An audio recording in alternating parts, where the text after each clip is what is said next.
Hello viewer, আপনারা অনেকেই ফেসবুকে ঢুকতে গিয়ে একটা বাগের দেখা পেয়েছেন, অর্থাৎ আপনার ফেসবুক অ্যাকাউন্টটা অটোমেটিক লগ আউট হয়ে গিয়েছে এবং আপনি যখন ফেসবুক অ্যাপ দিয়ে প্রবেশের চেষ্টা করছেন তখন আপনাকে এরকম দেখাচ্ছে, this page is not available right নাও।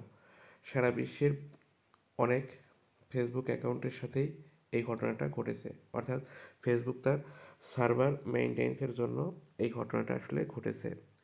তবে সবার সাথে ঘটেছে আবার এমন নয়, কিছু অ্যাকাউন্ট হয়তো মেনটেন করতে দেরি হচ্ছে, যাদের সাথে এই ঘটনাটা পরে ঘটবে, এবং কিছু কিছু অ্যাকাউন্টের সাথে অলরেডি ঘটে গেছে। তো এটা আসলে তেমন বড় কোনো সমস্যা না, আপনারা মেনটেন শেষ হলেই আপনাদের ফেসবুক পেজটা আবার ফিরে পাবেন এবং তখন আপনাদেরকে এরকম একটা মেসেজ শো করবে।